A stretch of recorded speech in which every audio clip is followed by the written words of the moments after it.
The hospital room smelled of antiseptic and old wood. Outside the frosted window, snow fell soft and steady over Denver, each flake a white ghost drifting through the December twilight. The radiator clanked and hissed in the corner, but the cold still found its way through the glass, creeping along the sill like something alive. Silas Thornwood lay propped against three pillows, his body small beneath the white sheets. At 112 years old, he looked like a man carved from driftwood, worn smooth by a century of weather and memory.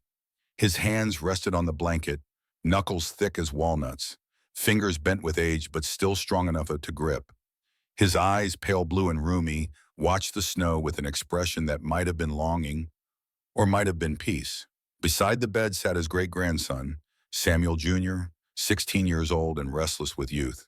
The boy had been there for an hour, fidgeting with his baseball cap, glancing at the clock, waiting for permission to leave. But something in the old man's stillness kept him seated, kept him quiet. "Grandpa Silas," Samuel said finally, his voice breaking the silence like a stone dropped in still water. "Did you ever love anyone? I mean, really love them?" The old man's eyes shifted from the window. For a moment, he said nothing. Then a smile touched his lips, small and taut and full of things the boy could not yet understand. "Once," Silas whispered. His voice was like wind through dry grass. "One time, and it changed everything." He closed his eyes. When he opened them again, they were brighter, focused on something far beyond the hospital walls, beyond the snow, beyond time itself. "It was the winter of 1878, he said, "the coldest winter in 20 years. The winter God put me where I needed to be." The boy leaned forward. The room grew quiet.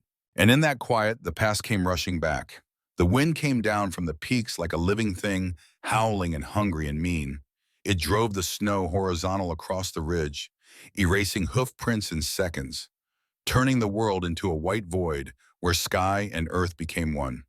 The temperature had dropped to 35 below, cold enough to freeze spit before it hit the ground, cold enough to kill a man in minutes if he lost his way.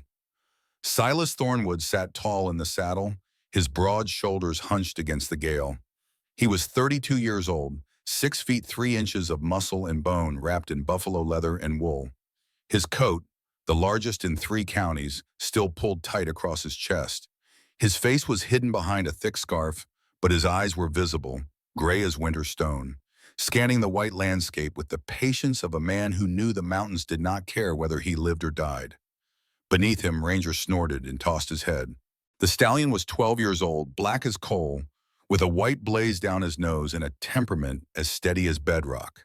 Silas had raised him from a colt, trained him on the open range, trusted him with his life more times than he could count. Now Ranger's breath came in great plumes of steam, his muscles trembling with cold and effort. They were 3 miles from the cabin, searching for cattle lost in the blizzard. 3 head of stock, young steers worth $40 each if they could be brought to market in the spring. Silas needed that money. The winter had been hard, game scarce, and his stores were running low. But the cattle were secondary now. Something else had caught his attention. A sound, faint at first, almost lost in the wind. Silas pulled Ranger to a halt and listened. The horse's ears swiveled forward. The sound came again, carried on a gust that momentarily cleared the air. A baby crying. Silas felt his chest tighten. It was impossible. There were no settlements within 10 miles, no cabins, no ranches. The only structure on this ridge was his own place, and he lived alone. Had lived alone for 2 years, ever since Adeline left. The cry came again, thin and desperate. Silas touched his heels to Ranger's flanks. The horse moved forward, picking his way carefully through the deep snow. The wind screamed around them. The cry grew louder, joined now by a second voice, then a third. 3 babies wailing in the storm. Silas's heart began to pound. His gloved hand moved to the Winchester rifle slung across his saddle, then dropped away. Whatever waited ahead, a gun would not help. They crested a small rise, and Silas saw it. A fence post, half buried in snow, tilted at an angle like a broken tooth. And tied to that post, arms bound behind her back with rusted barbed wire, was a woman. She wore a nightgown, once white, now brown with dirt and stained with blood. The thin fabric clung to her body, frozen stiff in places, torn in others. Her hair, the color of wheat, hung in icy tangles around her face. Her head lolled forward, chin against her chest. She was not moving. At the base of the post, half covered in snow, lay a wicker basket. Inside, three tiny faces, red with cold and screaming. Silas dismounted before Ranger had fully stopped. He sank to his knees in the snow beside the woman, his hands already reaching for the wire. It had cut deep into her wrists, the barbs buried in swollen flesh, blood frozen in dark ribbons down her arms. He pulled off his gloves and touched her neck. Her skin was ice cold, but beneath his fingers he felt it. A pulse, faint and slow, but there. "Ma'am," he said, his voice was rough from disuse. He had not spoken to another human being in 3 weeks. "Ma'am, can you hear me?" Her eyelids fluttered. Her lips moved, cracked and gray. No sound came out at first. Then, barely audible, she whispered, "Don't. Wow, don't take them back to him." Silas did not ask who. He pulled his Bowie knife from his belt and began cutting the wire. It was old and brittle in the cold, but the barbs had sunk deep. Blood welled fresh as he worked, bright red against the white snow. The woman made no sound. When the last strand parted, she slumped forward into his arms. He lowered her gently to the ground and turned to the basket. 3 infants, none older than a few months. The smallest, a tiny girl with a face like a porcelain doll, had stopped crying. Her lips were blue. Her chest rose and fell in shallow, irregular gasps.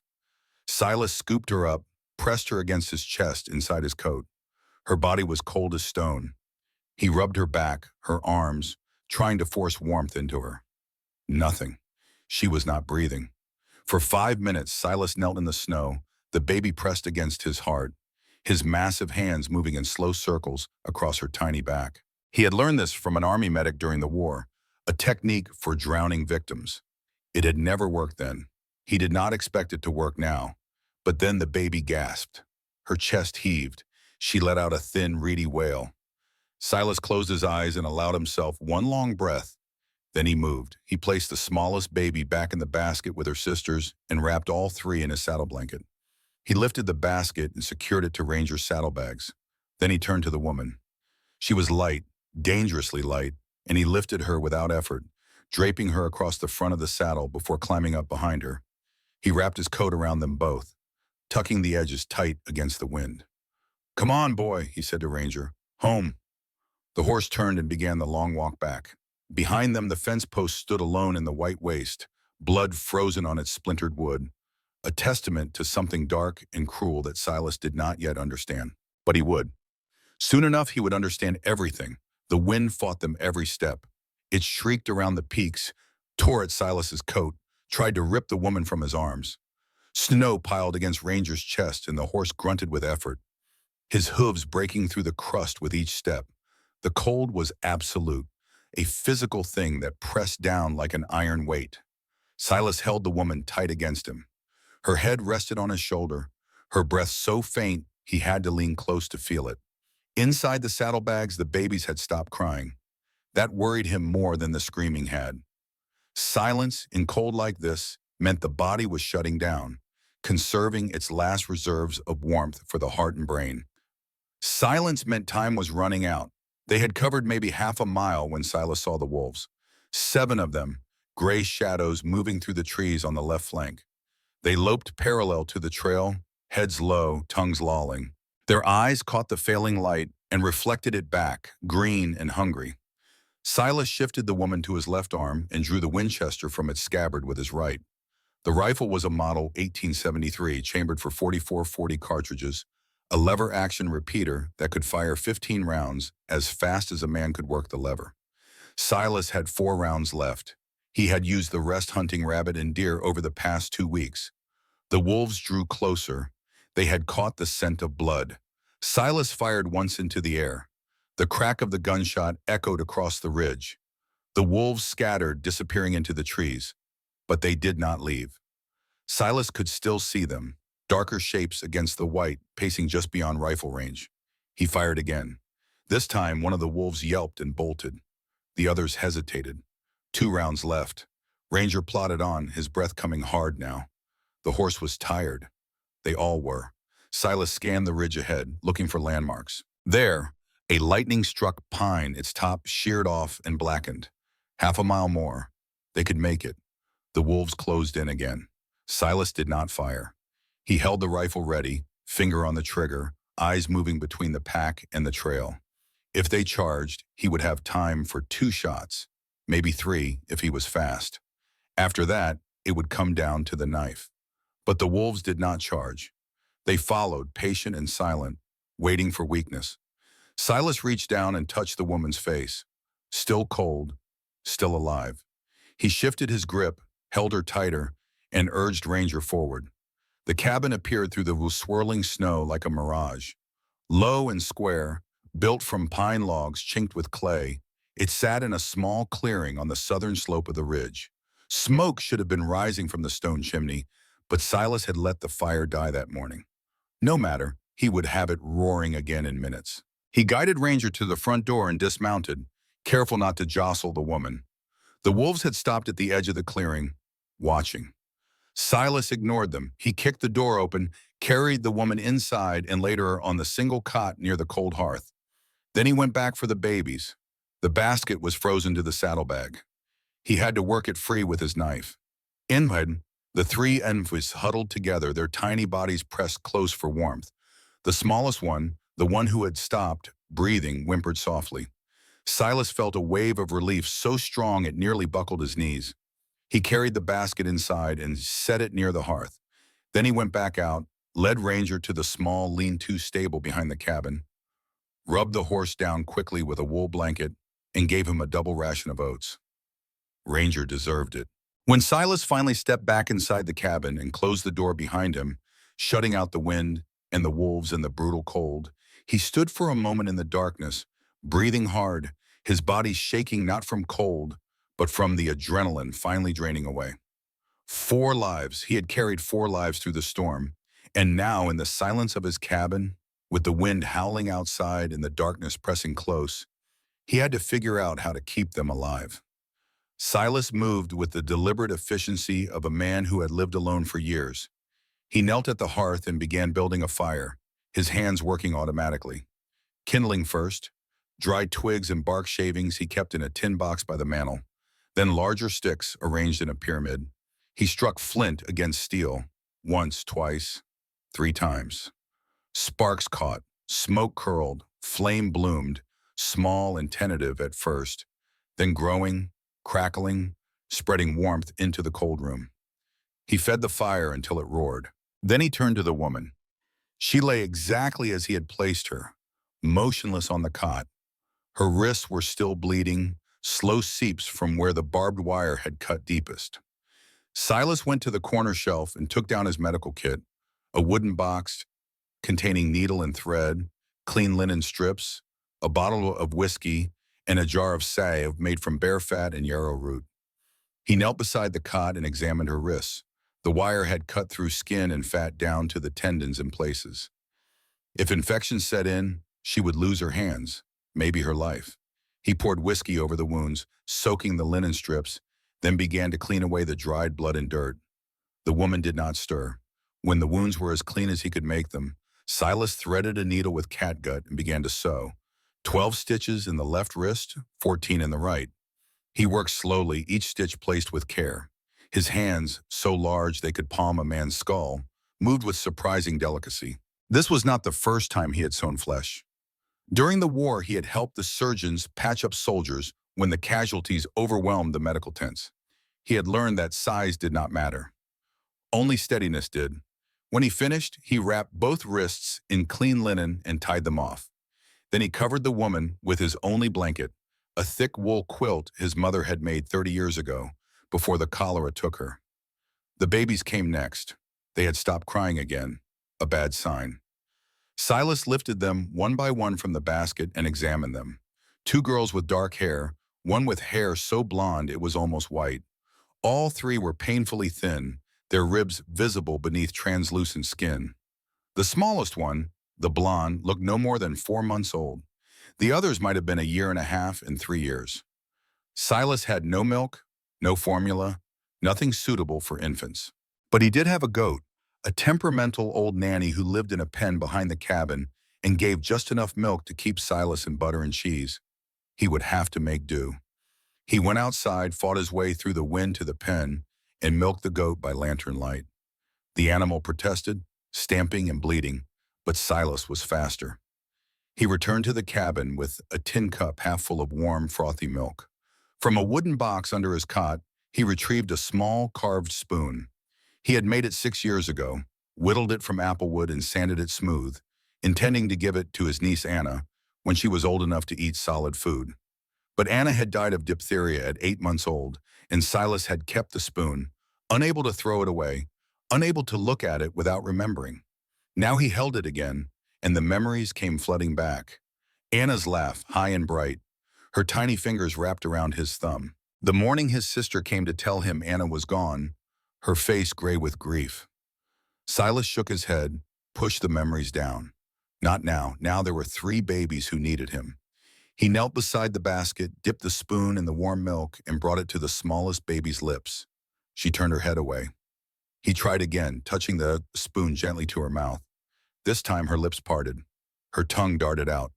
She tasted the milk, hesitated, then opened her mouth wider.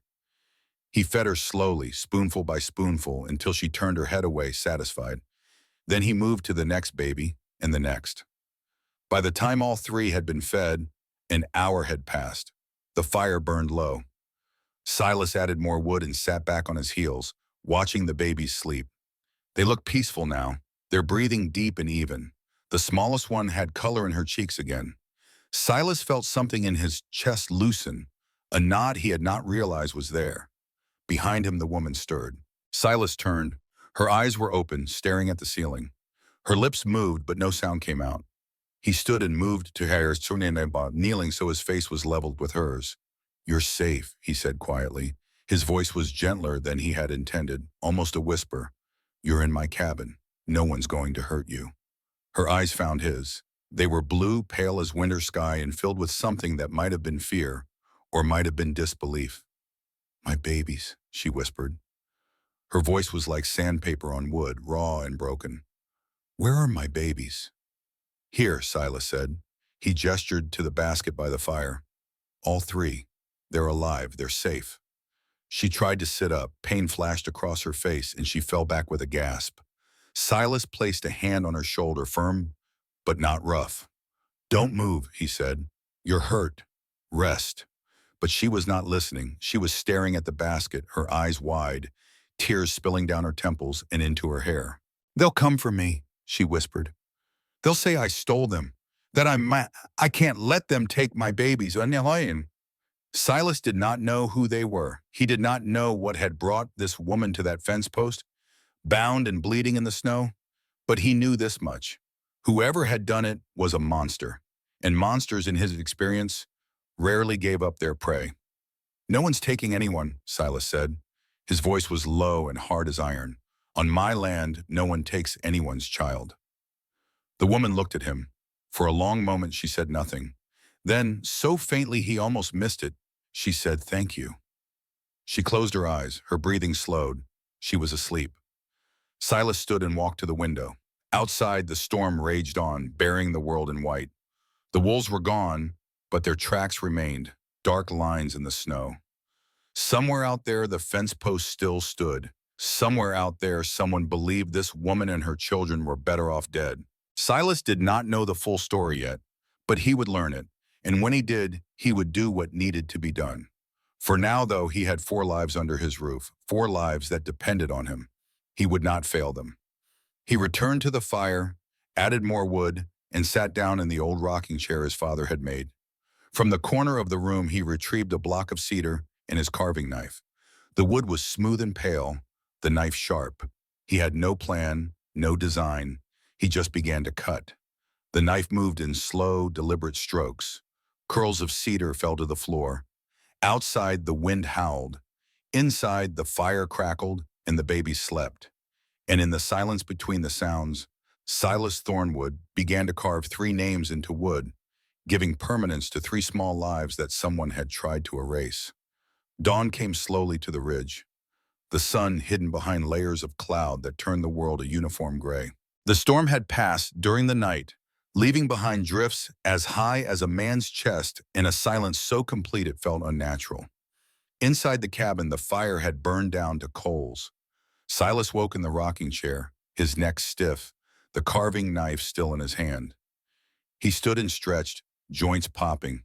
The woman was still asleep on the cob, her breathing steady. The babies were awake, though, making soft mewling sounds. Silas fed them again, goat's milk warmed over the coals, spoonful by patient spoonful. The smallest one drank even more eagerly than the night before, making small, satisfied sounds between swallows. Her color was better, her grip stronger. She was going to survive this.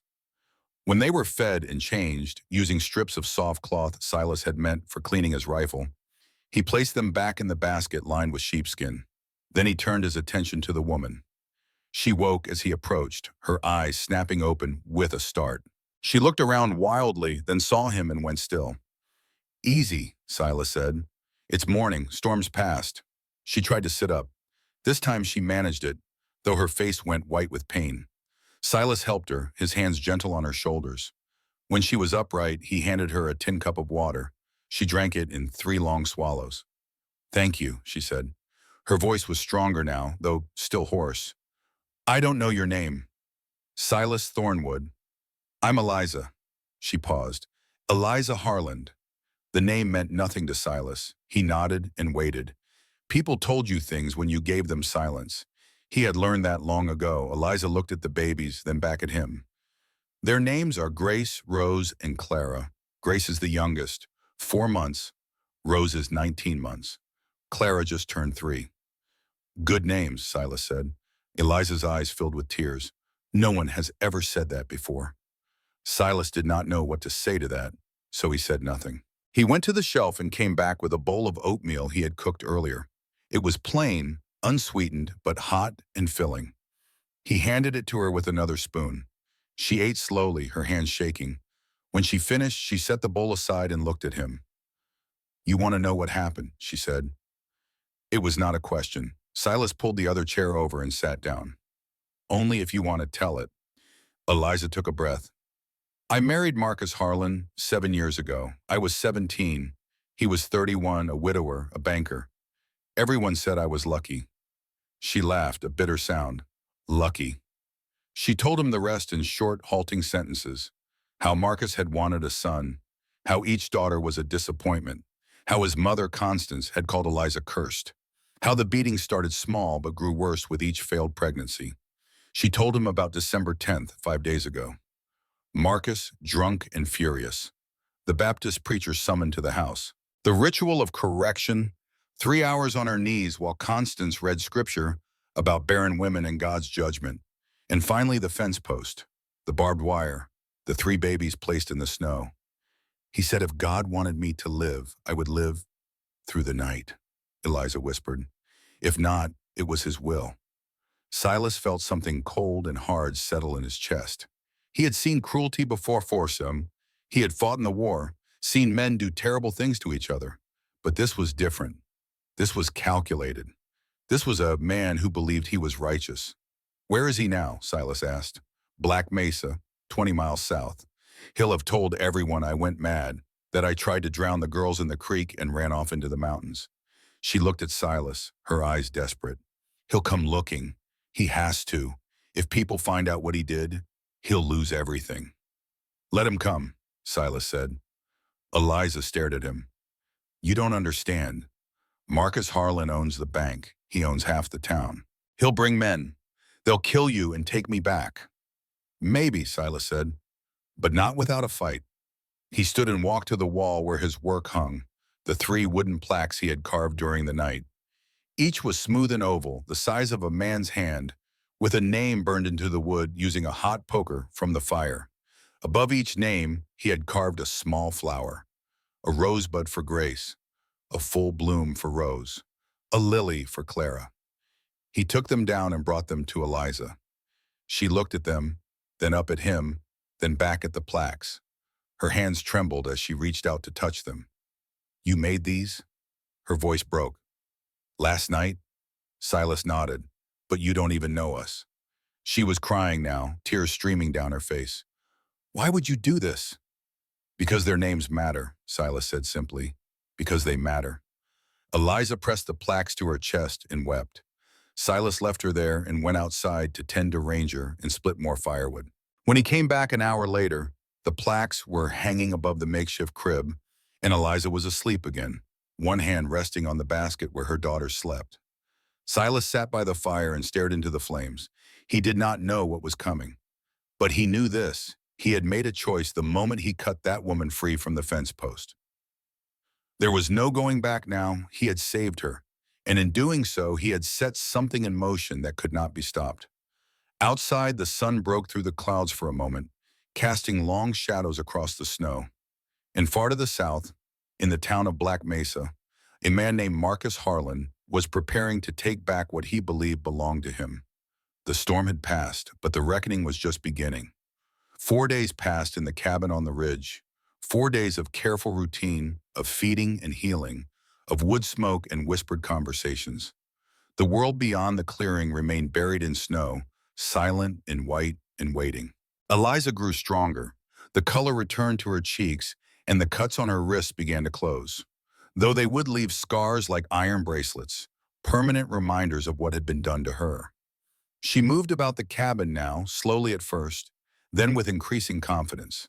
She tended the babies, cooked simple meals from Silas's stores, and in the evenings, after the children slept, she sat by the fire and talked. She told Silas about her father, the blacksmith who had died owing Marcus Harlan $800, about the bargain struck over his grave, about the first year of marriage, when Marcus had still been kind, before the obsession with a male heir consumed him. She told him about Constance, the mother-in-law who had turned cruelty into a religious practice, who had made Eliza drink bitter teas and strange tinctures meant to ensure a son, potions that left her sick and weak but changed nothing. Silas listened. He was good at listening. He had learned during his 2 years alone on the ridge that silence was its own kind of language. He chopped wood while she talked, or cleaned his rifle, or sat carving small toys for the children. He did not interrupt. He did not offer empty reassurances. He simply heard her, and that seemed to be enough. On the fourth night, as Eliza nursed Grace by the firelight, she asked him about the handkerchief. She had found it that morning, tucked in a wooden box beneath a loose floorboard where Silas kept his few valuables. A square of fine linen, yellowed with age, embroidered in one corner with delicate blue thread. Adeline. Who was she? Eliza asked quietly. Silas did not look up from the piece of leather he was working, cutting it into the shape of a doll. A long time ago, he said. That's not an answer. He set down his knife and stared into the fire. She was the daughter of the man who owned the Double R Ranch, where I worked as foreman. We were engaged. She left 3 years ago, married a lawyer from Denver. Said she couldn't live out here, couldn't live in the cold and the silence. He paused. She was right to leave. I wasn't what she needed. What did you need? Eliza asked. Silas considered the question. No one had ever asked him that before. I needed someone who understood that silence isn't empty, he said finally. That cold doesn't mean dead, that a life can be small and still be whole. He looked at her. She needed more than I could give. So she left. Do you still love her? No. The answer came without hesitation. But I remember what it felt like to not be enough. I remember what it felt like to be left behind. Eliza nodded slowly. Grace had fallen asleep at her breast. She shifted the baby to her shoulder and patted her back gently. Is that why you saved me? Because you know what it feels like to be abandoned? Maybe, Silas said. Or maybe I saved you because I needed to save someone. Maybe I needed to prove I could be the man Adeline thought I wasn't. You are that man, Eliza said. Her voice was firm.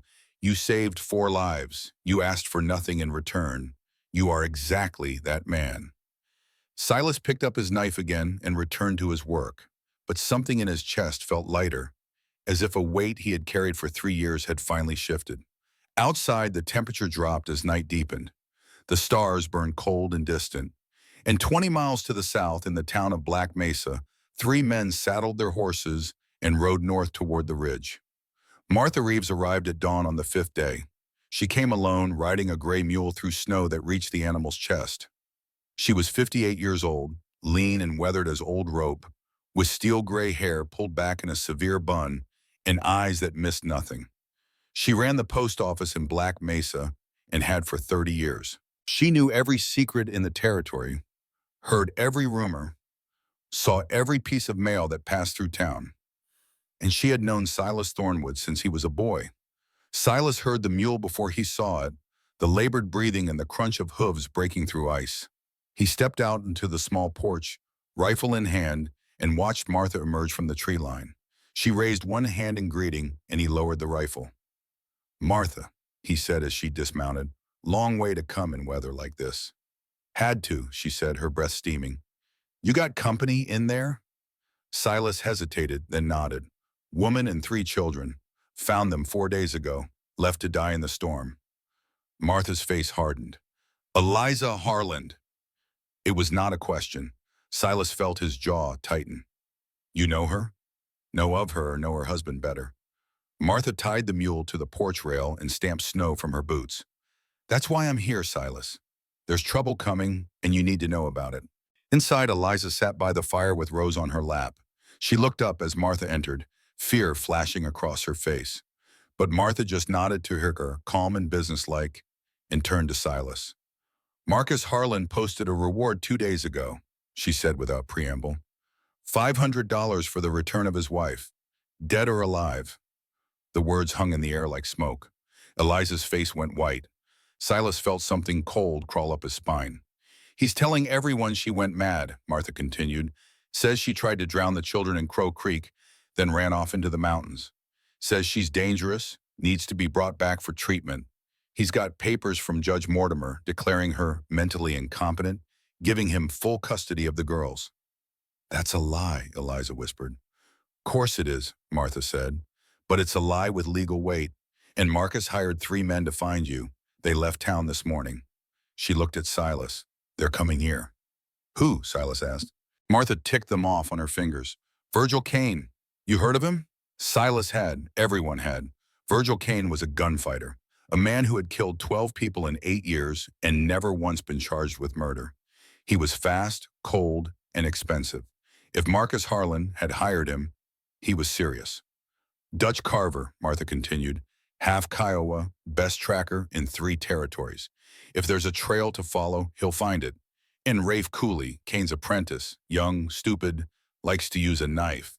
Silas absorbed this information in silence. 3 men, professional killers, against 1 cowboy in a cabin with a woman and 3 infants. "How long do I have?" he asked. "They left at first light," Martha said. "Figure they'll be here by mid-afternoon if the weather holds. Maybe sooner if Dutch picks up your trail from town." Eliza stood, still holding Rose. "I should go back," she said, her voice shaking.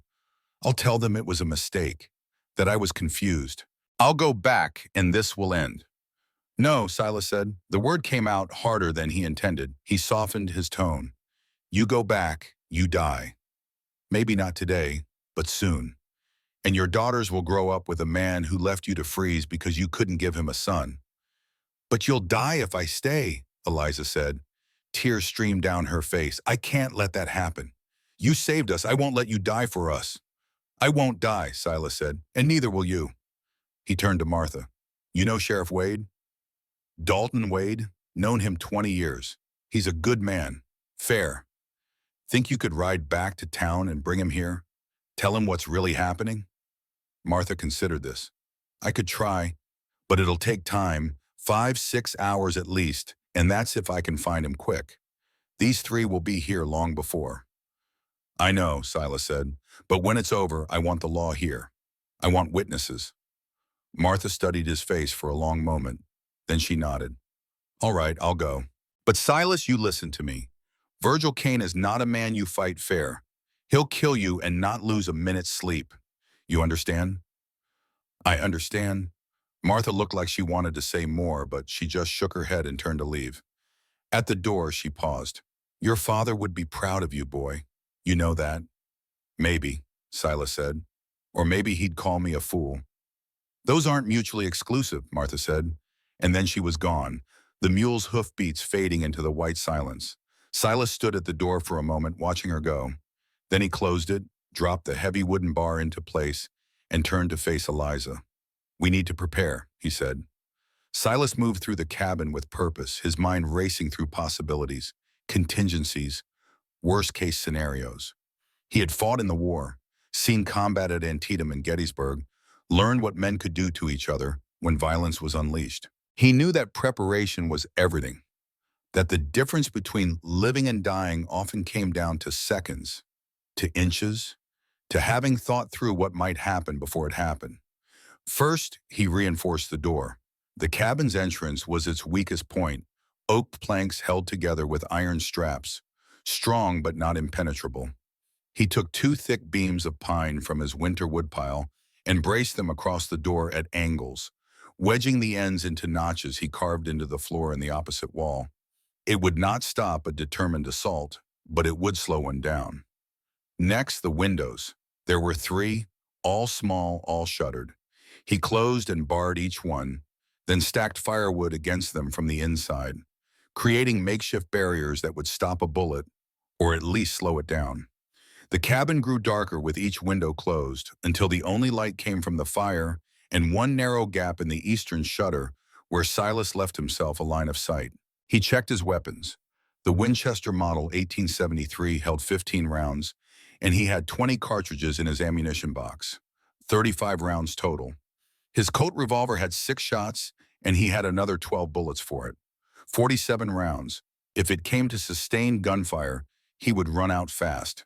But Silas did not plan on sustained gunfire. He planned on not firing at all if he could help it.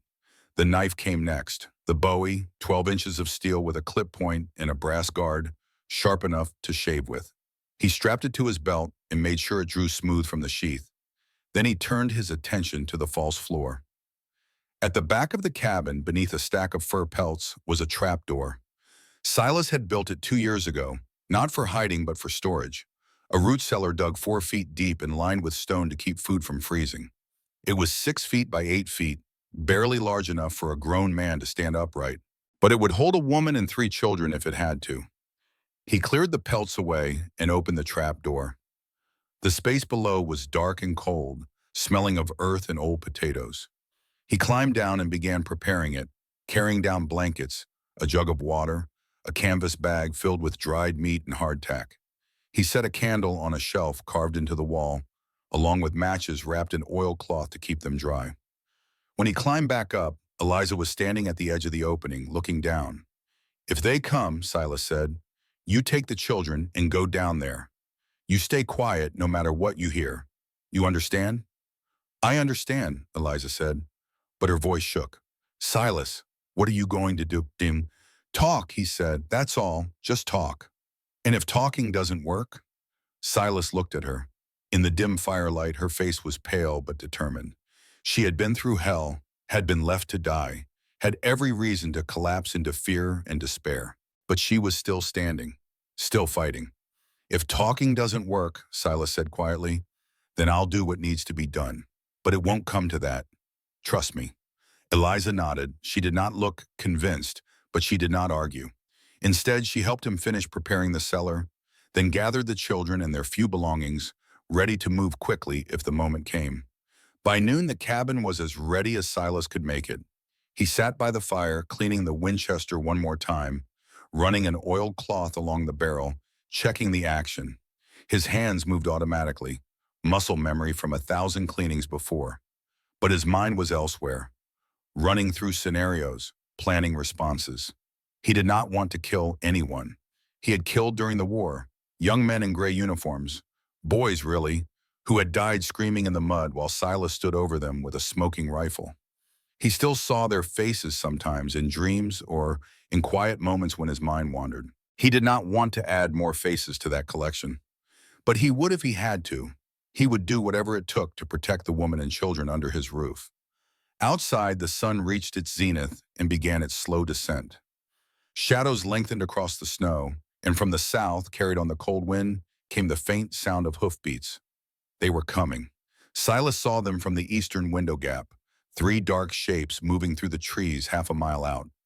They rode in single file, the lead horse breaking trail through the deep snow. Even from a distance, Silas could tell which was which. Dutch Carver rode point, leaning forward in the saddle, eyes on the ground, reading sign. He was small and wiry, dressed in buckskins and fur, a rifle across his back. Behind him came Virgil Kane, tall and broad-shouldered, dressed all in black, a long coat that hung to his knees and a wide-brimmed hat pulled low. His horse was black too, a big stallion that moved with arrogant ease. At the rear came Rafe Cooley, younger than the others, fidgeting in the saddle, one hand resting on the hilt of a large knife at his belt. And behind them, on a white horse that stood out against the snow like a beacon, rode Marcus Harland himself. Silas felt his jaw tighten. He had expected the three hunters, but not Harlan. The man had come to watch, to see his wife brought back, or to see her die. Silas turned from the window. "They're here," he said to Eliza. "4 of them. Time to go down." Eliza gathered the children quickly, her movements efficient despite the fear in her eyes. Clara, the oldest, sensed something was wrong and began to whimper. Eliza shushed her gently, pressing a finger to her lips. "We're going to play a game," she whispered. "A quiet game. Can you be very, very quiet?" Clara nodded, her eyes wide. Eliza climbed down into the cellar with Grace in her arms. Silas handed down Rose, then Clara. The little girl clung to his hand for a moment, and Silas felt something twist in his chest. He squeezed her fingers gently, then let go. "Remember," he said to Eliza, "no matter what you hear, stay quiet, stay down." "Silas?" Eliza said. She looked up at him from the darkness below, her face pale and frightened and brave. "Don't die for us, please." "I don't plan to," Silas said. He lowered the trap door and covered it with the pelts, then pushed a heavy trunk over the spot for good measure. From the outside, there was no indication anyone had been there. He returned to the window. The riders had reached the edge of the clearing. They stopped there, just inside the tree line, and sat their horses, watching the cabin. Silas could see them clearly now. Dutch Carver's scarred face, expressionless as stone. Virgil Kane's cold eyes, gray as January ice. Rafe Cooley's nervous grin. And Marcus Harlan, well-dressed and clean-shaven, sitting his white horse like a judge, come to pronounce sentence. For a long moment, no one moved. The clearing was silent except for the creak of leather and the breathing of horses. Then Silas opened the door and stepped outside. He did not bring the rifle. He left it leaning against the wall inside. He carried nothing but himself, 6 feet 3 inches of quiet strength, hands empty, face calm. He walked to the center of the clearing and stopped. The snow came to mid-shin. The cold bit through his clothes. He stood there, waiting, and the 4 riders came forward. They stopped 10 paces away. Up close, they were even more intimidating. Virgil Kane had the eyes of a man who had killed so many times it no longer registered as sin. Dutch Carver radiated coiled violence, ready to spring. Rafe Cooley's grin had an edge of madness. And Marcus Harlan, for all his fine clothes and groomed appearance, had the eyes of a fanatic. "Mr. Badrim Sudu." "Thornwood," Marcus said. His voice was cultured, pleasant, as if they were meeting at a church social. "I believe you have something that belongs to me." Silas said nothing. "My wife," Marcus continued, "Eliza Harland, and my 3 daughters. I'm told you found them in the mountains. I've come to take them home." Still, Silas remained silent. Marcus's pleasant expression flickered. "I have legal documents, Mr. Thornwood. A judge's order declaring my wife mentally incompetent and granting me full custody of my children. She is not well. She tried to harm them. I'm sure you can understand a husband's concern." "I understand," Silas said quietly, "that you tied your wife to a fence post with barbed wire and left her to die in a blizzard. I understand that you put 3 babies in the snow and walked away. I understand that you're a coward and a liar, Mr. Harland." The clearing went very still. Marcus's face flushed red. Behind him, Virgil Kane's hand moved almost imperceptibly toward his gun. "You don't know what you're talking about," Marcus said, his voice tight. "You're interfering in a family matter. Stand aside." "No," Silas said. "I'm warning you," Marcus said. "These men with me are authorized to use force if necessary. Stand aside or suffer the consequences." "No," Silas said again. Virgil Kane urged his horse forward. "Old man," he said, his voice flat and emotionless. "You know who I am?" "I know," Silas said. "Then you know you can't win this. You're one man with an old rifle against three of us. Best thing you can do is step aside. Maybe live to see tomorrow." "Maybe," Silas agreed. "Or maybe not. But either way, I'm not moving." Kane stared at him. For a long moment, nothing happened. Then Rafe Cooley laughed, a harsh, ugly sound. "Hell with this," Cooley said. He dismounted and started towards Silas, one hand on his knife. "Let's just take him." Rafe Cooley moved fast, but not as fast as he thought. He covered the distance in 3 long strides, drawing the knife as he came, a wicked 12-inch blade that caught the afternoon light. He swung it in a wide arc, aiming for Silas's face. Silas could have dodged, could have stepped back, drawn his own knife, met violence with violence. He was trained for it, had the reflexes, the skill. But he did not move. The blade never reached him. Cooley changed his grip at the last second, reversed the knife, and brought the heavy brass pommel down in a brutal arc that caught Silas on the left shoulder. The impact was tremendous. Silas felt the joint separate with a wet pop, ligaments tearing, the humerus sliding out of the socket. White-hot pain exploded through his arm and chest. He staggered but did not fall. Cooley hit him again, this time in the ribs. Silas heard the crack, felt 2 ribs give way. His breath left in a rush. He dropped to one knee in the snow. "Get up," Cooley said, grinning. "Come on, old man, fight back." Silas stayed down. Blood filled his mouth where he had bitten his tongue. His left arm hung useless at his side. Every breath sent knives through his chest, but he did not fight back. Dutch Carver dismounted and joined in. He was smaller than Cooley but faster, his fists like hammers. He hit Silas in the stomach, doubling him over, then brought his knee up into Silas's face. Silas's nose broke with a crunch. Blood poured down his chin, hot and copper-tasting. "Stop this," Marcus Harlan said from his horse. But his voice was uncertain, almost fascinated. He was not ordering them to stop. He was watching. Cooley grabbed Silas by the hair and yanked his head back. "Where is she?" he hissed. "Where's the woman?" Silas said nothing. Cooley punched him in the throat. Silas gagged, fought for air, fell forward onto his hands and knees. They kicked him then, both of them, boots driving into his ribs, his back, his legs. Silas curled into a ball, protecting his head and vitals as best he could. The pain was overwhelming, a red wall that threatened to pull him under. But through it all, one thought remained clear. Do not fight back. Do not give them an excuse to draw their guns.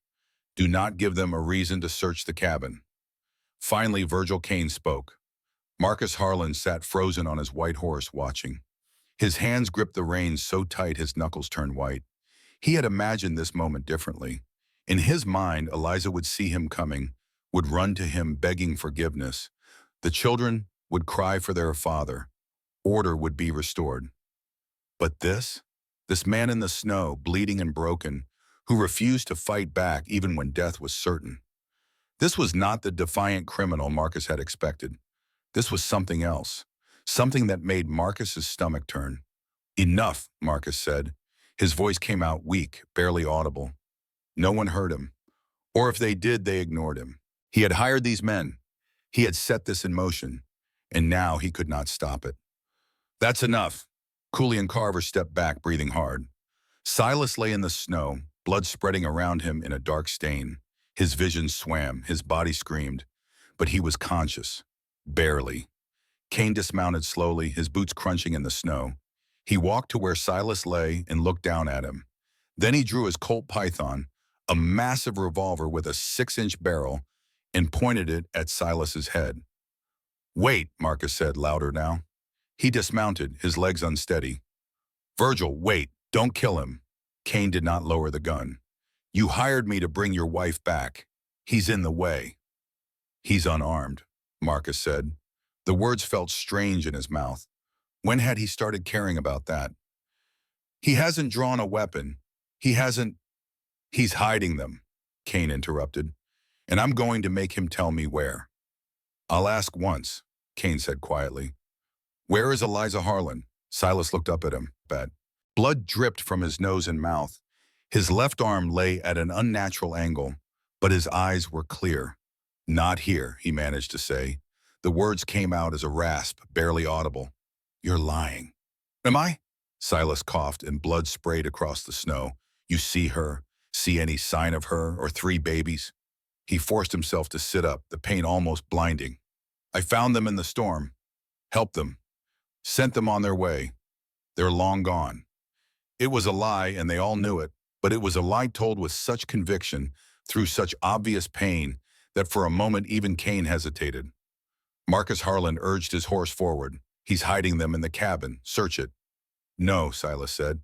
He tried to stand and almost made it, got one foot under him before his leg gave out and he fell again. "You come in my home, I'll kill you." Cooley laughed. "With what? You can barely stand."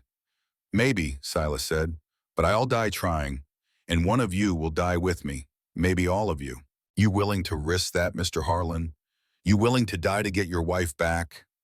Marcus's face went pale. He was a banker, a man of ledgers and respectability. He was not willing to die. Not for this. Not for anything. "Virgil," Marcus said, "search the cabin." Kane nodded. He kept the gun trained on Silas and began walking toward the door. And then from the south came the sound of horses. Many horses. And a voice, loud and carrying, amplified by the cold air and the snow. "Throw down your weapons. You're all under arrest."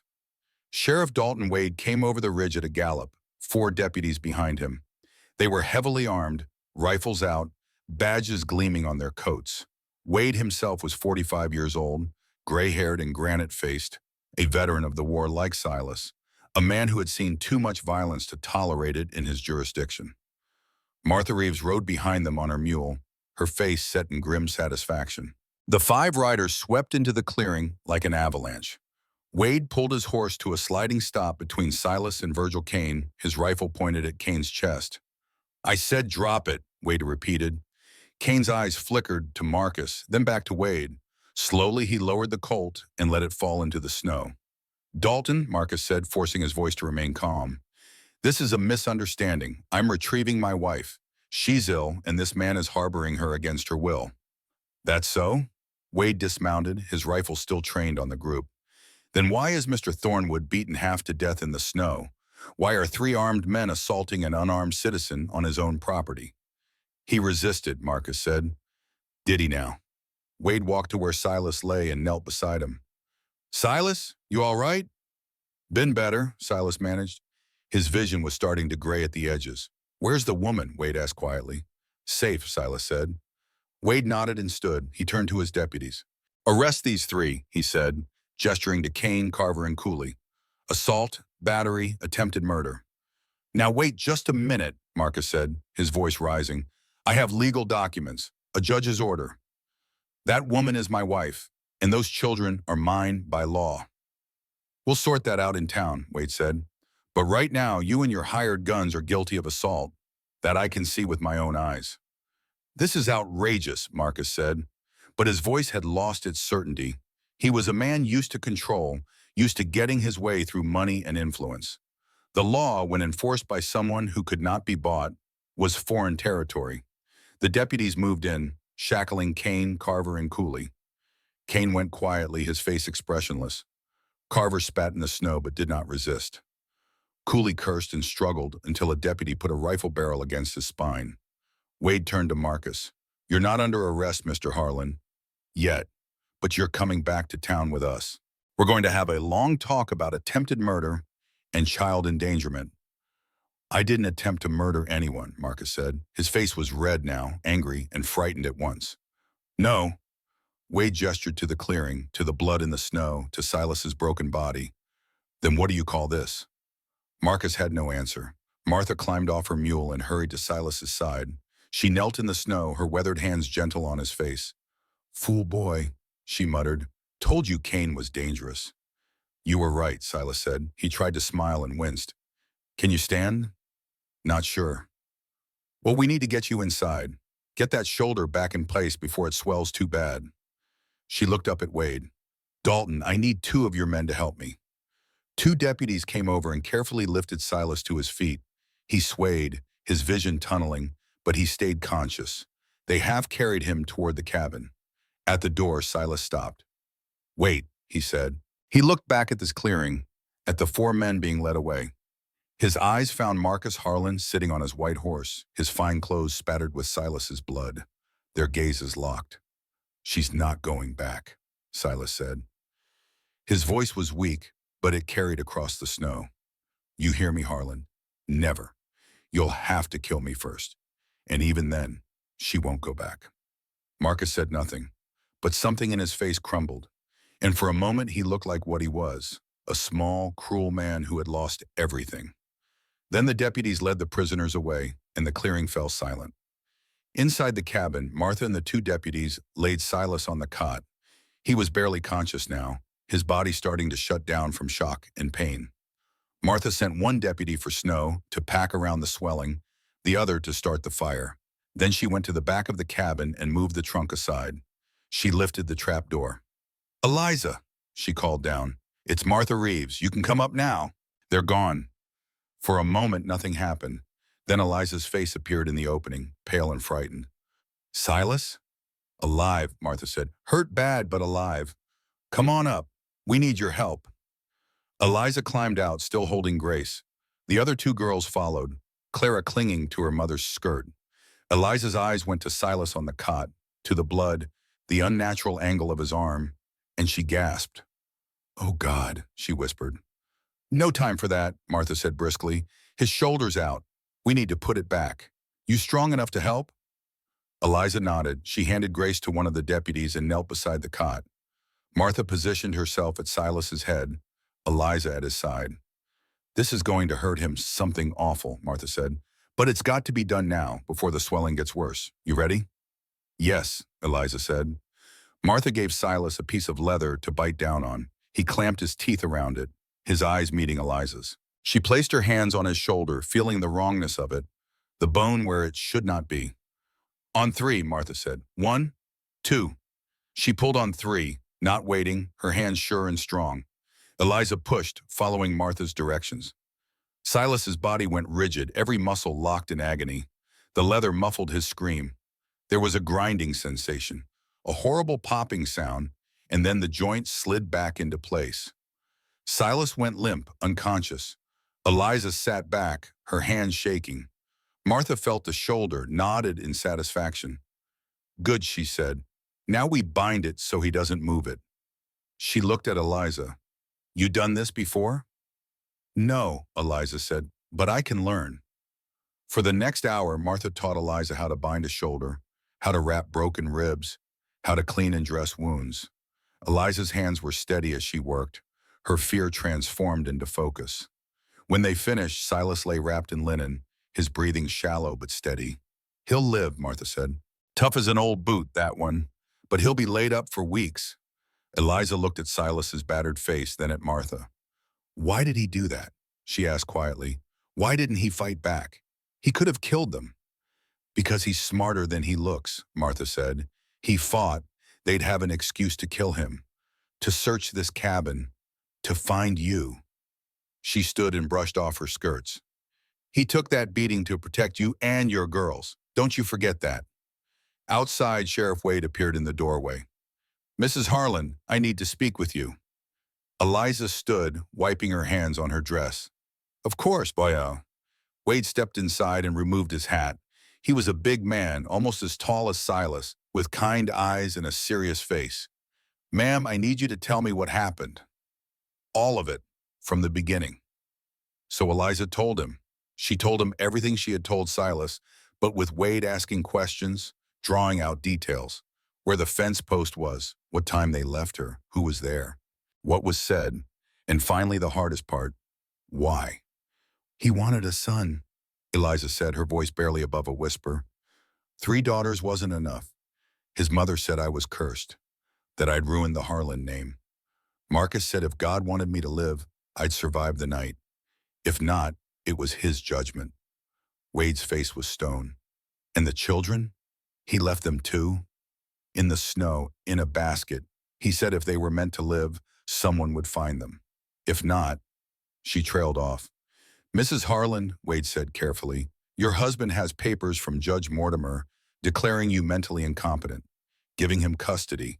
That's going to make this complicated. I'm not mad, Eliza said. Her voice was stronger now. I was never mad. I was just unlucky enough to marry a man who saw me as property. I believe you, Wade said. But belief isn't enough. I need evidence. I need proof. You have proof, Martha said. She had been standing by the fire listening. The fence post is still out there. Wire still got blood on it, and I bet if you check with Doc Harrison in town, you'll find Marcus never called for him. Never reported his wife missing until after she'd been gone 3 days. That's not the behavior of a worried husband. Wade nodded slowly. That's good. What else? Wade nodded slowly. That's good. But a defense lawyer will say the fence post proves nothing, that you could have tied yourself there in madness, that the blood could be from any injury. He looked at Eliza, his face sympathetic but firm. I believe you, Mrs. Harlan, but I need something more, something a jury can't dismiss. Eliza's face fell. After everything, after surviving, after Silas taking that beating, it still might not be enough. I can testify, she said, desperation creeping into her voice. I'll tell them everything. How he beat me, how Constance made me drink those tinctures, how they tied me to that post. And Marcus's lawyer will say, you were hysterical, Wade interrupted gently, that you're an unstable woman who abandoned her children in the wilderness. Your word against his, and he's a respected banker. Then what? Eliza's voice broke. What do I do? How do I prove? He hurt Mama. The voice was so small that at first no one was sure they had heard it. Then it came again, clearer. He hurt Mama, lots of times. Everyone turned. Clara stood in the corner of the cabin, half hidden behind the woodpile. Her face was solemn, her 3-year-old eyes too old, too knowing. She took a step forward. Sweetheart, go back to sleep, Eliza said quickly, moving toward her daughter. This isn't… No. Clara's voice was firm. She walked past her mother straight to Sheriff Wade and looked up at him. Papa hurt Mama. I saw. The cabin went silent. Even the fire seemed to hold its breath. Wade knelt down slowly, his face level with Clara's. When he spoke, his voice was infinitely gentle. Can you tell me what you saw, Clara? Clara nodded, her small hands twisted together, but her voice did not waver. Papa hit Mama when she cried. He said we were bad. He said we made God angry because we weren't boys. How many times did you see him hurt your mama? Wade asked. Lots, Clara said. But the worst was the cold night. Grandma was there, and the man in black clothes. The preacher? Wade asked. Yes, Grandma said Mama was cursed, said we were cursed too. Clara's voice got smaller. Papa said if God loved us, we'd live through the night. If God didn't love us, we'd go to sleep in the snow. Martha pressed a hand to her mouth. One of the deputies turned away, clearing his throat. Eliza sank to her knees, tears streaming down her face. But Clara kept talking, her words falling like stones into still water. Papa tied Mama to the fence. The wire hurt her. She was crying. He put us in the basket outside. It was so cold. My fingers hurt. Rose was crying. Grace wasn't moving. Wade had to clear his throat before he could speak. And then what happened? Clara turned and pointed at Silas, unconscious on the cot. Then the big man came. He cut Mama free. He carried us home. He gave us warm milk. He gave us names. She looked back at Wade, and her eyes were full of something that broke everyone in that room. Papa never said our names, Clara whispered. Not once, but the big man carved them in wood. He made them real. He made us real. That was the moment. That was the climax. Not Eliza's testimony, which could be dismissed as trauma or hysteria. Not Martha's evidence, which could be explained away. But a 3-year-old child, too young to lie convincingly, too innocent to fabricate such specific horror, confirming every detail with the simple, devastating honesty that only children possess. Sheriff Wade stood slowly. His hands were shaking. When he spoke, his voice was rough. That's enough. More than enough. He looked at Eliza, then at Martha, then at Silas's battered form on the cot. Marcus Harland is going to prison for attempted murder. And if I have anything to say about it, he'll hang. Then Wade stood. He looked at Eliza, then at Martha, then at the unconscious form of Silas on the cot. "All right," he said, "that's enough for me.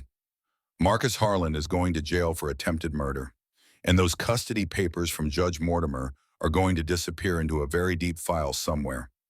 "Can you do that?" Eliza asked. "I'm the law in this county," Wade said, "and right now the law says no man gets to leave his wife and children to die and call it God's will." He put his hat back on and turned to leave. At the door he paused. "Mrs. Harlan, you're free. You and your girls. You're free." Eliza closed her eyes. For the first time in 7 years, the weight lifted from her shoulders. She drew in a breath that did not hurt, that did not carry fear with it. She was free, but when she opened her eyes, they went to Silas, lying broken and unconscious on the cot. Free, yes, but at what cost? For 2 days, Silas burned with fever.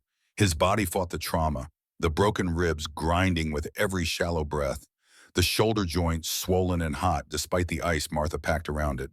He drifted in and out of consciousness, sometimes lucid, sometimes lost in dreams that made him call out names Eliza did not recognize. Anna, Samuel, Adeline. Eliza barely left his side. She wiped his forehead with cool cloths, dribbled water between his lips when he could swallow, changed the dressings on his wounds when they seeped through. Martha stayed the first night, teaching her what to watch for, the signs that infection was taking hold or that internal bleeding had started. Then Martha rode back to town, promising to return in a week with supplies and news. The cabin settled into a new routine. The children played quietly near the fire, sensing the gravity of what was happening, even if they could not understand it. Clara, the oldest, helped her mother, fetching water from the snow melted in a pot, keeping her sisters entertained with games and songs. Rose and Grace were too young to know anything was wrong, but they felt their mother's tension and grew fussy, needing constant attention. On the third morning, Silas's fever broke. Eliza woke to find him watching her from the cot, his eyes clear for the first time since the beating. She sat up quickly, nearly spilling the cup of water she had fallen asleep holding. "You're awake," she said. "How long?" His voice was a croak, barely audible. "3 days." She brought water to his lips. He drank greedily, then coughed, wincing at the pain in his ribs. "The children?"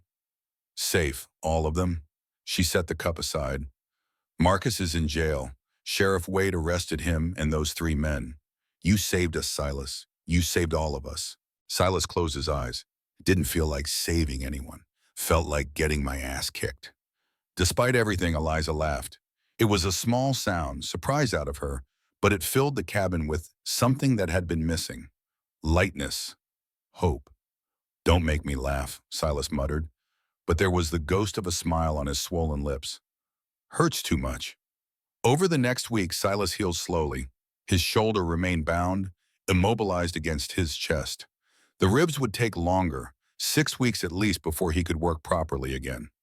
The bruises faded from purple to yellow-green, spreading across his torso like storm clouds breaking up.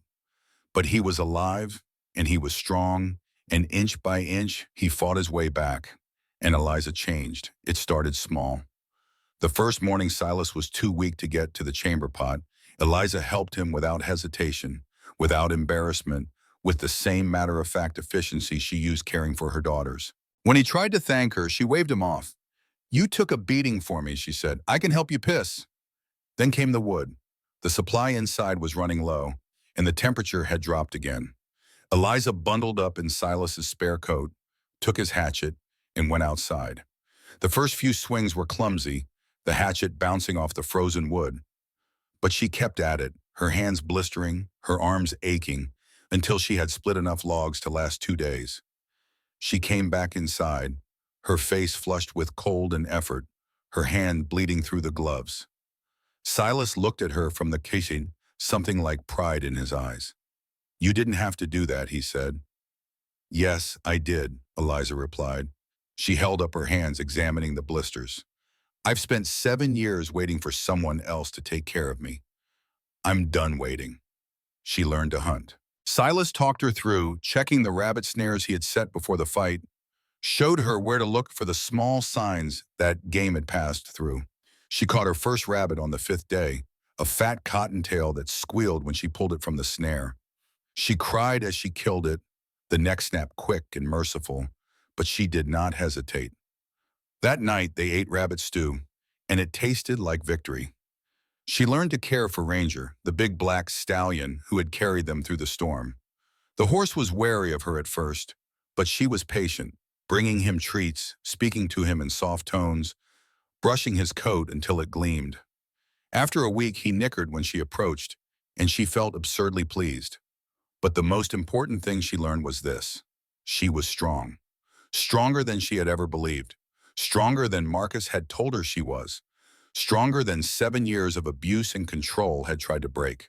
One night, after the children were asleep and Silas was dozing on the cot, Eliza stood by the fire and looked at her hands. They were rough now, calloused and scarred. The hands of a woman who worked. The hands of a survivor. She liked them. On the 10th night, Silas woke screaming. Eliza bolted upright from where she had been sleeping on the floor near the fire. Silas thrashed on the cot, his good arm reaching out, his voice raw with terror. "No, Anna, no, come back!"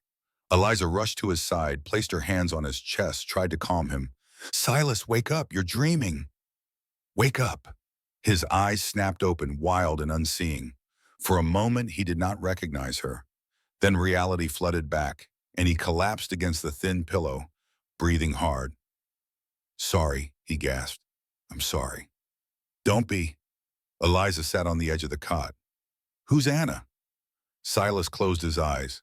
For a long moment, she thought he would not answer. Then he spoke, his voice barely above a whisper. "My niece. My sister's daughter. She died 6 years ago. Diphtheria. She was 8 months old." "I'm sorry," Eliza said. "I made her a spoon," Silas continued, as if he had not heard her. "Carved it from applewood, sanded it smooth so it wouldn't hurt her mouth. I was going to give it to her when she was old enough to eat solid food. But she died before that happened." "The spoon you used to feed my daughters," Eliza said quietly. "Yeah." Silas opened his eyes. "I couldn't throw it away. Couldn't use it. But when I saw your girls, saw how hungry they were, it seemed right, like Anna would have wanted it." Eliza took his hand, the good one, and held it. "Tell me about her." So Silas did. He talked about his sister, Margaret, who had married a farmer from Wyoming and moved away. About how excited she had been when Anna was born, how she had written letters full of joy and plans. About the telegram that came 6 months later. "Come quick, baby sick." And the second telegram, 2 days after Silas had ridden 300 miles without stopping, "She's gone." "I held her at the funeral," Silas said. "She was so small, so light, like holding nothing at all. And I kept thinking, what's the point? What's the point of love if it just ends like this?" "Did you find an answer?" Eliza asked. "No," Silas admitted, "but I found something else. I found that even when it hurts, even when it ends, you still have to try. You still have to care. Because the alternative is being dead inside while you're still breathing." Eliza squeezed his hand. "Is that why you saved me? Because you were tired of being dead inside?" Silas looked at her, really looked at her, and for the first time since the beating, she saw vulnerability in his eyes. "Maybe," he said. "Or maybe I saved you because I hoped someone would save me too." "From what?" "From myself. From giving up. From believing that a life alone is the only safe life." He paused. "Adeline told me I was too closed off, that I kept everything locked inside. She was right. After Anna died, after the war, I just shut down. Stopped feeling. Stopped trying." "And now?" Eliza asked. "Now I'm terrified," Silas admitted, "because I feel everything. I feel every time Clara laughs, every time Rose takes a step, every time Grace looks at me like I matter. And I feel what happens to you, Eliza. When you're scared or hurt or happy, I feel all of it, and it scares the hell out of me." Eliza leaned forward and kissed his forehead, a soft, tender gesture that made Silas's breath catch. "Good," she said, "because I'm terrified too. But at least we're terrified together." She sat with him until he fell asleep again, this time without dreams. And when she finally lay back down by the fire, she felt something she had not felt in years, the possibility of a future. By the end of the second week, Silas could sit up without help and walk a few steps before exhaustion forced him back to the cot. His shoulder was healing well, The swelling down, though the joint would never be quite the same. The ribs would take longer, but the pain was manageable now, a dull ache rather than the stabbing agony of the first days. Martha returned on the 14th day, riding through fresh snow with a pack mule loaded with supplies. She brought news from town. Marcus Harlan remained in jail, held without bail on charges of attempted murder and child endangerment. Virgil Kane and his two companions had been transferred to Denver to await trial. Judge Mortimer's order declaring Eliza incompetent had been quietly rescinded after Sheriff Wade had a long conversation with the judge about the consequences of signing false documents. "You're a free woman," Martha told Eliza as they unpacked the supplies. "Free and clear.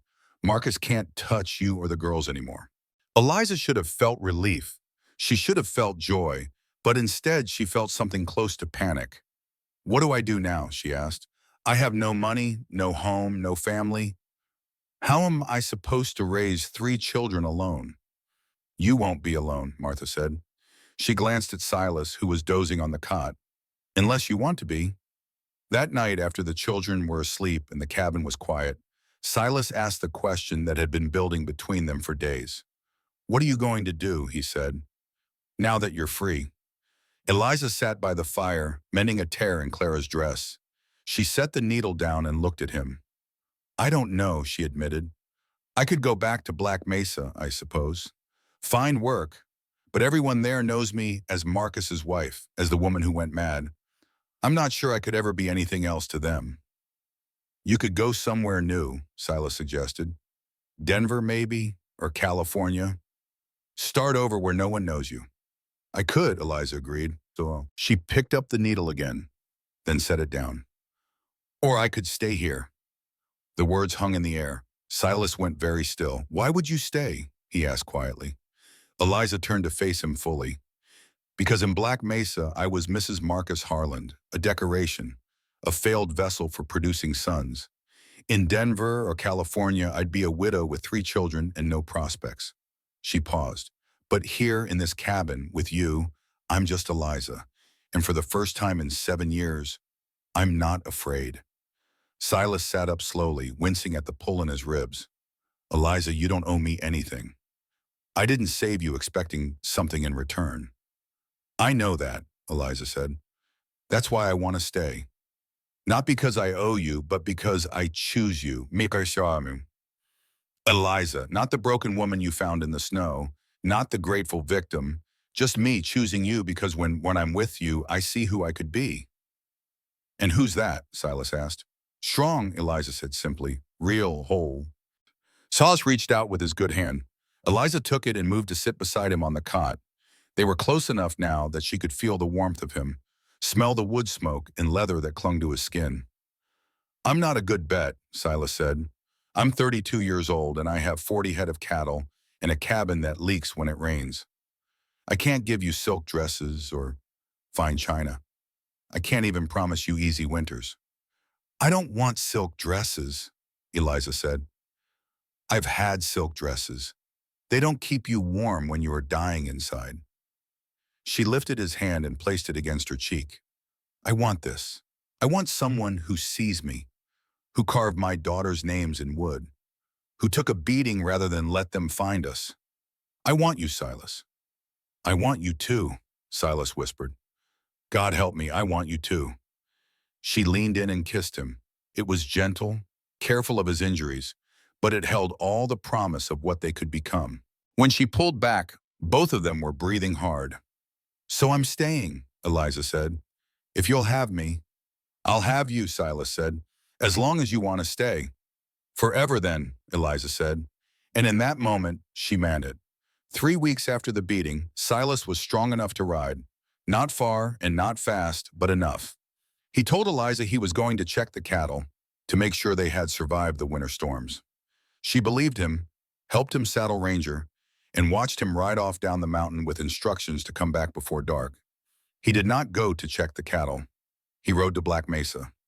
The town was small, a collection of wooden buildings huddled around a single main street. The biggest structure was Harlan Trust Bank, but its doors were closed now, windows dark. Marcus's arrest had left the institution in limbo, assets frozen, depositors nervous. Silas did not care about any of that.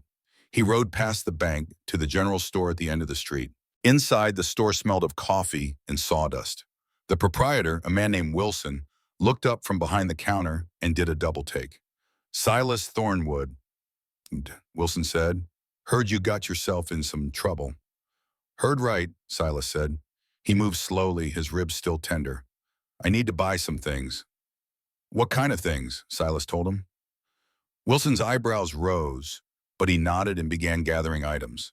A length of blue cotton fabric, the color of a clear winter sky, smaller pieces of yellow and pink and white cotton for children's dresses, thread, needles, buttons, and from a locked case behind the counter, a small silver ring, plain and unadorned except for a tiny engraved rose on the band. That ring's been sitting here 2 years, Wilson said as he wrapped the purchases. Made by a silversmith passing through. Never thought that anyone would buy it. How much for everything? Silas asked. Wilson tallied it up. $23. It was more than Silas had planned to spend, nearly a month's worth of supplies. But he paid without hesitation, counting out coins from the leather pouch on his belt. Wilson took the money and handed over the wrapped packages. She's a lucky woman, Wilson said, whoever she is.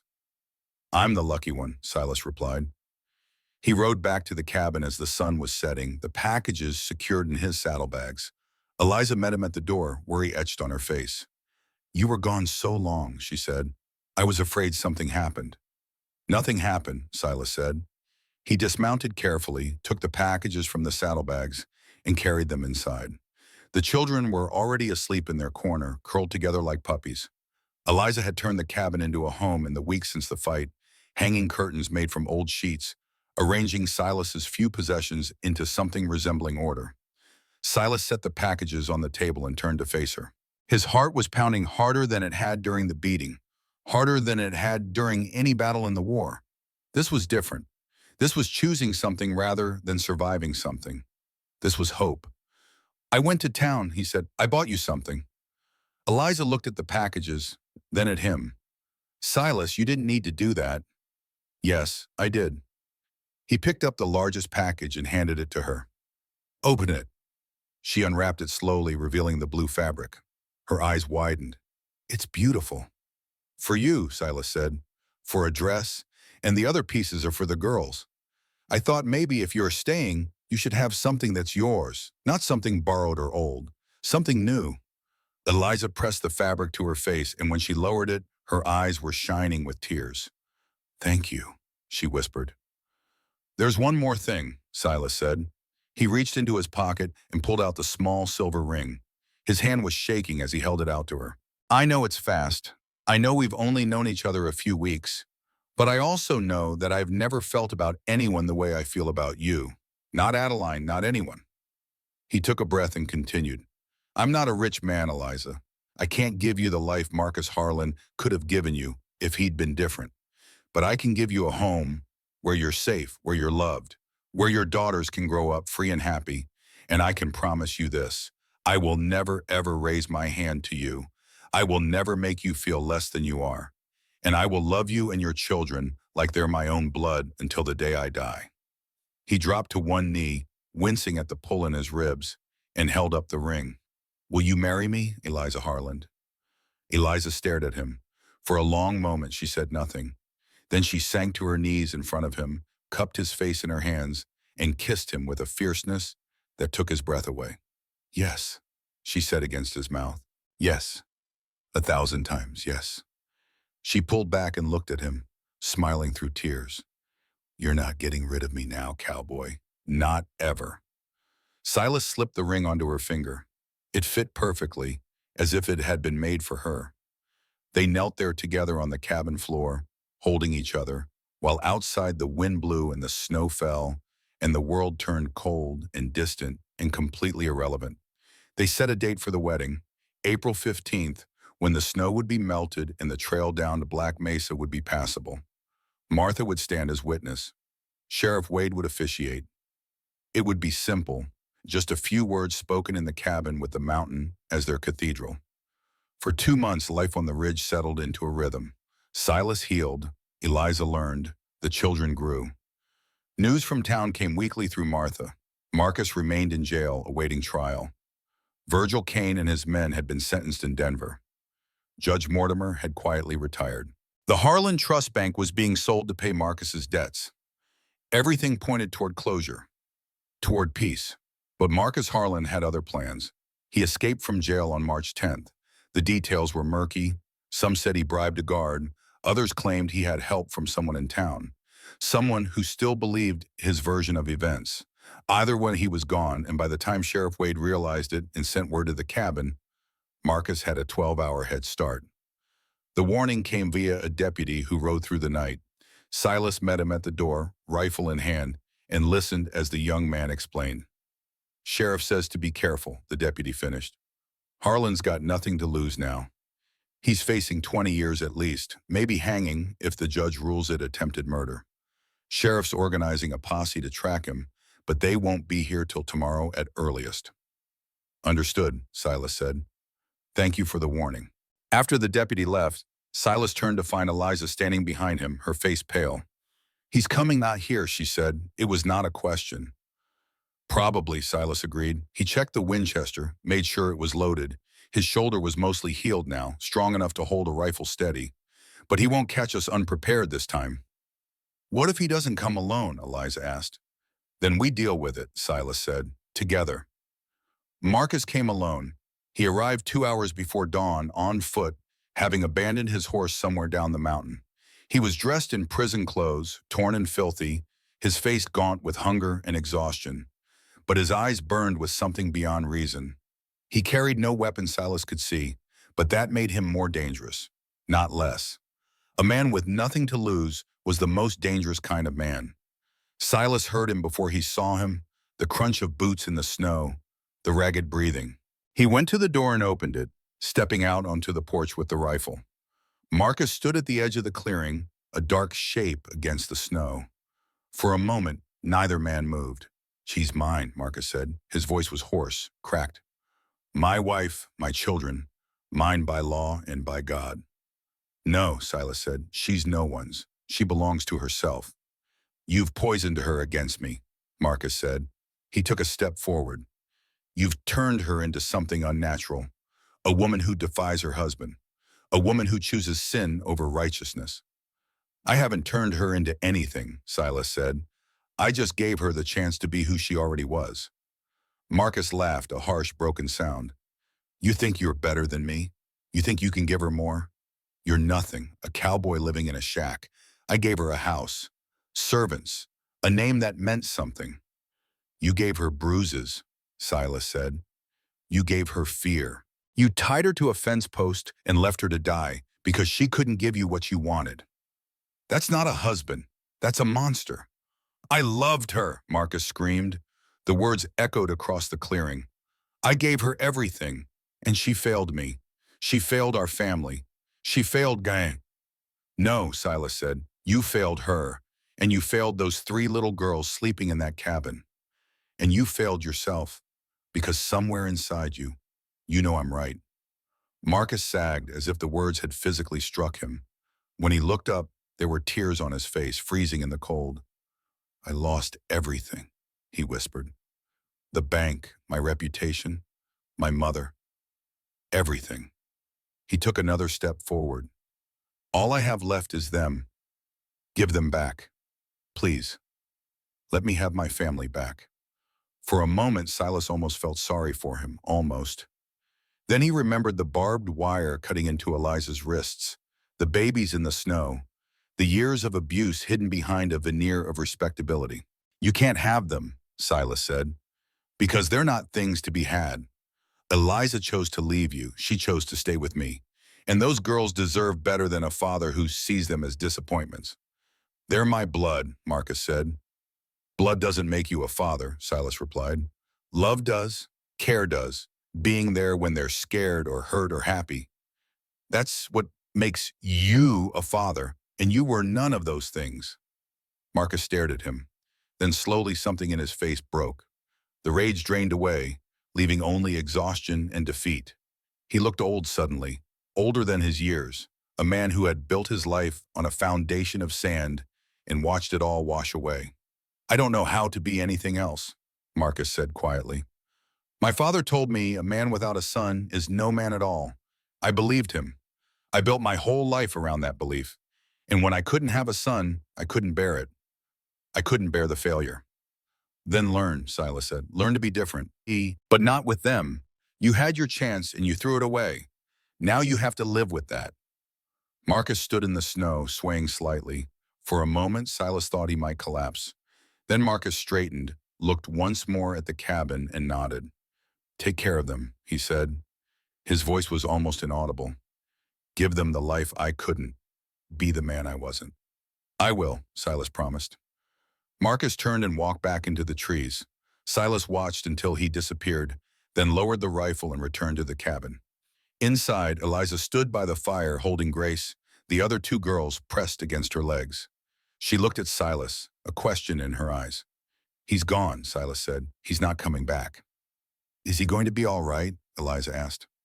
I don't know, Silas admitted, but that's not our problem anymore. Our problem is what to plant in the garden this spring. Eliza smiled, a real smile, bright and relieved.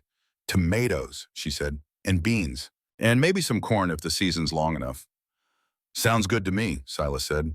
He crossed the cabin and pulled her into his arms, careful of the baby between them. Sounds perfect. 3 days later, Sheriff Wade's posse found Marcus Harlan's body 5 miles down the mountain. He had not made it far. His tracks in the snow told a story Wade read like a book. Marcus had walked south initially, following the trail toward Black Mesa. But after a mile, the track stopped, circled, then turned north again, climbing back up the ridge. He had tried to leave, and then he had changed his mind. They found him sitting with his back against a massive pine tree facing north. His eyes were closed, his face peaceful beneath a dusting of fresh snow. He looked like a man who had simply decided to rest and never woke up. In his frozen right hand was a letter, the ink slightly smeared where snow had touched it. Wade unfolded it carefully. The handwriting was shaky, written with numbed fingers and failing light. To Grace, Roasted Clara. By the time you are old enough to read this, you will know what I did. Your mother will have told you. The man who raised you will have told you. And you will be right to hate me. I do not write this seeking forgiveness. I do not deserve it. I write only to tell you the truth I could never speak when I was alive. You were never disappointments. You were never cursed. You were perfect, and I was broken. My father taught me that a man's worth is measured by his sons, and I believed him. I built my entire life on that lie. When you were born, each of you, I saw only my failure. Not your beauty, not your innocence, only my shame. Your mother tried to love me. She tried for 7 years, and I punished her for my weakness. I hurt her because I did not know how to hurt myself the way I deserved. The man who saved you, Silas Thornwood, is everything I was not. He will teach you to be strong without cruelty. He will teach you that love is not ownership.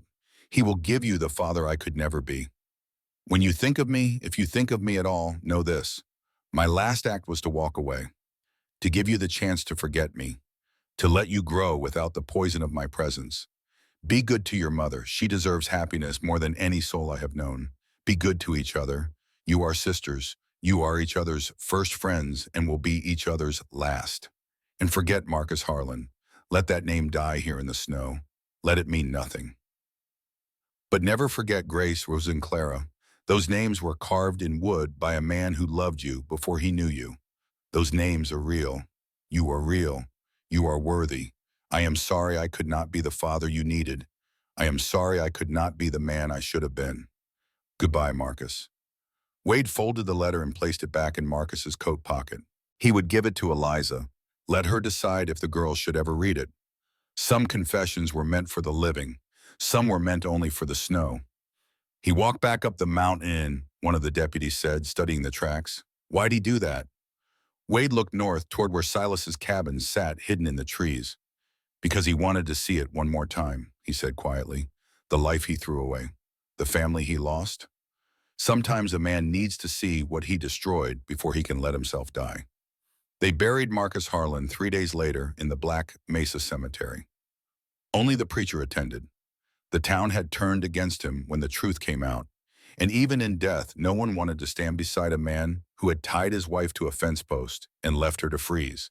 But on the simple wooden cross that marked his grave, someone had carved three names beneath his own: Grace, Rose, Clara, not as a claim of ownership, but as a reminder of what he had lost, of the innocence he had tried to destroy, of the three lives that survived him and would go on to thrive long after his name was forgotten.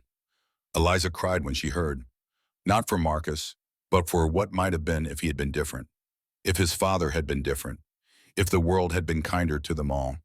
But she did not cry long. There was too much life to live, too much future to build. The hospital room was dark now, the winter sun having set an hour ago. Outside, the snow still fell, endless and gentle. Silas Thornwood lay propped against his pillows, his ancient face peaceful, his breathing shallow but steady. Samuel Jr. sat beside the bed, holding his great-grandfather's hand. The boy had tears on his face, moved by the story in ways he was too young to fully understand, but old enough to feel. "Did you ever regret it?" Samuel asked. "Saving her that day?" Silas opened his eyes. They were cloudy with age, but clear with certainty. "Every day I thank God I was there," he whispered, "because saving her saved me, gave me 80 years of the best life a man could ask for." "Grandma Eliza," Samuel said, "she died 8 years ago, didn't she?" "In 1950, Silas said. His eyes grew distant, seeing things Samuel could not. "April 23rd, spring morning. The apple trees were blooming. She went in her sleep, my hand in hers, just like she always said she would." He paused, and when he spoke again, his voice was stronger, clearer, as if the memories gave him life. "We had 71 years together, boy. 71 years that started in the coldest winter and lasted through every season after. We married in April of '79, right there in that cabin. Martha stood witness. Sheriff Wade said the words, and I promised her she'd never be cold again." "And the children?" Samuel prompted gently. Silas smiled. "Grace grew up strong. She became a school teacher, taught reading and writing to children all over the territory, married a good man named Thomas, had 4 children of her own. She always said she learned to teach because Eliza taught her that knowledge was freedom. Rose became a nurse, said she wanted to help people the way I helped her mama. She worked in Denver for 40 years, delivered over 300 babies, never married, said her patients were her children. And Clara." Silas's smile grew wider. "Clara was a firecracker, married young to a rancher named William Cooper, had 6 children. Her oldest daughter, your grandmother Martha, married my son Samuel." "Wait," Samuel just said, "you had a son named Samuel?" "Our first boy," Silas confirmed. "Born in 1880, a year after we married. Then came Hope in '82. We named her that because she was born during a drought, and Eliza said she was proof that good things could still grow in hard times." He counted on his fingers, the movement slow and deliberate. "Then Martha in '84, Elizabeth in '86, Margaret in '88, named for my sister, and little Anna in 1890, named for the niece I lost." "That's 8, Samuel said, doing the math. 3 from before you married, 5 after." "8 children," Silas repeated. 24 grandchildren. "And so many great-grandchildren I stopped counting after 40. All of them know the story. All of them know that their grandmother was the strongest woman who ever lived, that she survived what should have killed her, that she chose love when she had every reason to choose hate." His grip tightened on Samuel's hand. "You want to know the best part, boy? The very best part?"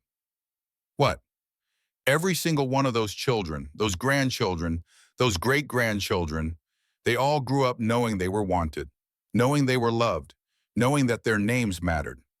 Silas's eyes glistened. "Grace, Rose, Clara, they taught that to their children. And their children taught it to theirs. That's Eliza's real legacy.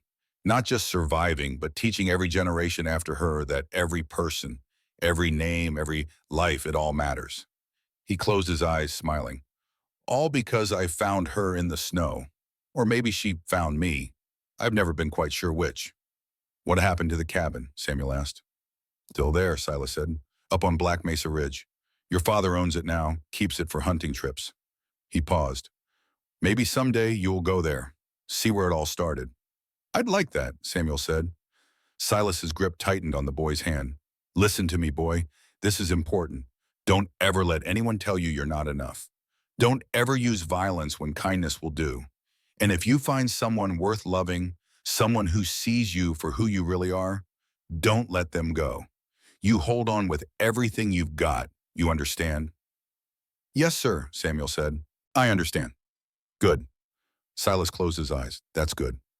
His breathing slowed. Samuel felt the hand in his grow lighter, as if his great-grandfather was already leaving, already traveling to wherever Eliza waited. The boy wanted to call for a nurse, to do something, but he found he could not move. This moment felt sacred, private, meant only for the two of them. Grandpa Silas, he whispered. Hmm? Thank you for the story. Thank you for listening, Silas said. And then so quietly Samuel almost missed it. Thank you for letting an old man remember when he was young. The beeping of the heart monitor slowed more, and then between one breath and the next, it stopped. Silas Thornwood died at 11:43 on the night of December 15th, 1958, exactly 80 years to the day after he found Eliza Harlan tied to a fence post in the snow. Samuel sat with him for a long time, holding his hand, crying quietly. When the nurses finally came, they found the boy still sitting there, and they were gentle with him, understanding that something important had ended and something else, something carried forward, had just begun. In Silas's pocket, they found a photograph. It was old, sepia tone, creased from years of being carried close to his heart. The edges were soft with handling. The image faded but still clear enough to see every face. The photograph showed a house, 2 stories tall with a wide front porch, set against the Rocky Mountains. It was not the small cabin Silas had built, but something larger, something that had grown over decades. Apple trees flanked the steps. A barn stood in the background. Smoke rose from the chimney. And on that porch, 3 generations stood together. In the center, Silas Thornwood, at 74 years old, still tall, still broad-shouldered, his hair white but his frame unbent. His arm was wrapped around a woman, shorter, rounder, with silver hair pulled back in a simple bun. Eliza. Her face was lined with age, but her smile was radiant, and her eyes held the same fierce strength they had possessed that first night in the cabin. To their left stood 3 women in their 40s, clearly sisters. Grace in a teacher's simple dress, Rose in a nurse's uniform, Clara in rancher's clothing with their sleeves rolled up. Each had children clustered around them, ranging from teenagers to toddlers. To Silas and Eliza's right stood 5 more adults, the children born after the marriage. Samuel, Hope, Martha, Elizabeth, and little Anna, who was now 30 and held a baby of her own. 24 grandchildren filled the gaps, some sitting cross-legged at the front, others standing on the porch steps, a few held in their parents' arms. The oldest looked about 16. The youngest was the infant in Anna's arms. But it was the front row that captured Samuel Jr.'s attention. 3 wooden plaques hung from nails on the porch railing, visible in the photograph. Weathered but still legible. Grace Eliza Harlan Rose Marie. Harlan, Clara Ann Harlan. The same plaque Silas had carved that first night. 51 years old in this photograph. Moved from the cabin to the big house, still honored, still displayed, still mattering. On the back, in Eliza's careful handwriting, were words written decades ago, but still legible. To my cowboy who found me in the snow, who gave me back my name, who taught me strength comes not from fists, but from standing when you fall. You are my winter, my spring, my summer, my fall. Forever yours, Eliza Thornwood. Samuel took the photograph.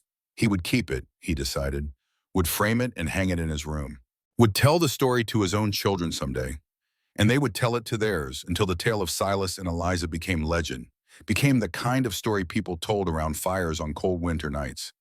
A story about a man who chose kindness over violence, about a woman who found strength in darkness, about love that began in the worst moment and lasted a lifetime, about the winter that changed everything. The snow fell on Denver, the hospital lights dimmed, and somewhere in the vast mystery beyond life, 2 souls reunited, young again, standing together on a ridge in Colorado where the snow fell soft and endless, and the world was new. The end.